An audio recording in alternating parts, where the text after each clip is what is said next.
আসসালামু আলাইকুম।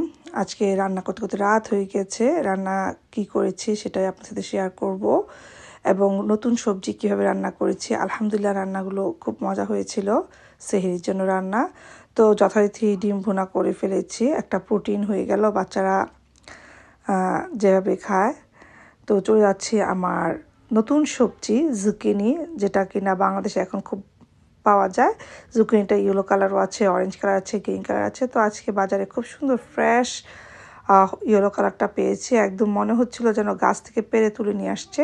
তো এই জন্য আমি 2টা পেঁয়াজ সুন্দর করে একদম ব্রাউন করে নেব। বেরেস্তা হবে না, বাট খুব সুন্দর একটা ফ্লেভার বের হবে। তার মধ্যে কাঁচামরিচ কুচি, পেঁয়াজ, ধনেপাতা কুচি দিয়ে দিব, একটু লবণ পরিমাণ মতো, এবং যে পরিমাণ নিয়েছি আমি 3টা জুকিনির জন্য 2টা ডিম স্ক্রাম্বল করে নেব ধীরে ধীরে। প্রথমেই ডিমটা দেওয়ার পর কিন্তু একটু ওয়েট করতে হবে স্ক্রাম্বল করার জন্য। প্রথমেই যদি আমি ম্যাশ করে ফেলি তাহলে কিন্তু সুন্দর স্ক্রাম্বলটা হবে না। ডিমটা সুন্দর করে নুডলসে আমরা যেভাবে করি আসলে ডিমটা স্ক্রাম্বল সেভাবে করে নিয়েছি। তো এখন কেটে ধুয়ে রাখা জুকিনিগুলো স্লাইস করে কেটেছিলাম, সেগুলো এখন আমি অ্যাড করে দিচ্ছি।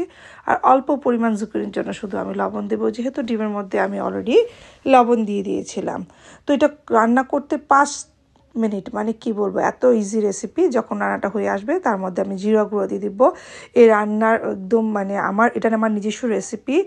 মানে জিরা গুঁড়োটা দিলে যে ফ্লেভারটা যে কি সুন্দর আসে, এই রান্নার মানে স্বাদ অনেক গুণ বেড়ে যায়। আমি জিরাটাকে তেলে রোস্টেড করে রেখেছিলাম, তো সেটাই দিয়ে দিয়েছি। আর একটু এক্সট্রা ধনেপাতা কাঁচামরিচ দিয়ে নামিয়ে নেবেন। অসাধারণ, ভাজির সাথে, পরোটার সাথে, পোলাওয়ার সাথে খেতে পারবেন। তো জুকিনি আরেকটা রেসিপি দেখেন, জুকিনিগুলো কিউব করে কেটে নিয়েছি, মিষ্টি আলু কিউব করে, অরেঞ্জ সুইট পটেটো, বেগুন কিউব করে কেটে নিয়েছি, আর আলু। আজকে শুটকি, আমার ঘরে শীতল শুটকিটা বড় 2 ছেলে খায় না, বাট চিংড়ি শুটকি, কাচকি শুটকি এগুলো কিন্তু ঘরে ছোটো বড়ো সবাই খায়। তো আলহামদুলিল্লাহ এখানে বড় বাচ্চারাও কিন্তু শুটকি খায়। আসলে মা বাবা ফ্যামিলি থেকে বাচ্চারা কিন্তু সব কিছু শিখে।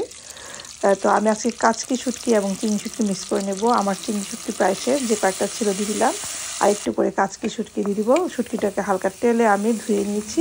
তো সেই শুটকিটা এখন আমি পেঁয়াজের মধ্যে দিয়ে দিলাম, একটু ভাজা ভাজা হবে। তার মধ্যে মশলাগুলো দিয়ে একটু কষিয়ে নিয়েছি, একটু করে লবণ দিয়েছি। মশলাটাতে পুড়ে না যায় সেজন্য আমি 1/2 কাপ পরিমাণ প্রথমে আমি পানি দিয়ে দিব, এবং আরও 1/2 কাপ পানি অ্যাড করে দিব সবজিগুলো ছাড়ার আগে।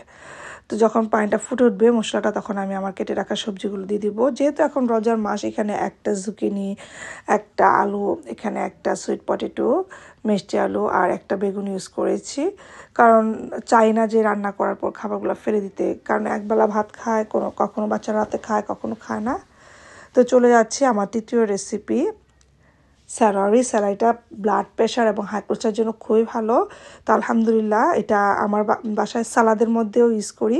তো অনেক সময় কাঁচা খেতে ভালো না লাগলে আমি যেটা রয়ে যায় তা দিয়ে আমি ডাল দিয়ে চচ্চড়ি করে ফেলি। অনেক সময় আমি চিংড়ি মাছ দিই। তো আজকে একদম নিরামিষ যারা খান তাদের জন্য রেসিপিটা, একদম আবারও বলছি, যারা নিরামিষ খান তাদের জন্য। প্রথমে একটু লবণ এবং হলুদ দিয়ে স্যালারিটা আমি সিদ্ধ করে নেব। এর মধ্যে স্যালারির যে স্ট্রং ফ্লেভারটা থাকে সেটা চলে যাবে এবং রান্নাটা খুব তাড়াতাড়িভাবে করা যাবে। তো রমজান মাস আমি চাই বন্দিগি করার মাঝে যে অল্প সময় কীভাবে রান্না করা যায়, আপনারা দেখেন আমি সেভাবেই ট্রাই করি। তো আমি সিদ্ধ করে পানিটা ফেলে দিচ্ছি। দেখেন গরম একদম ধোয়া উঠছে।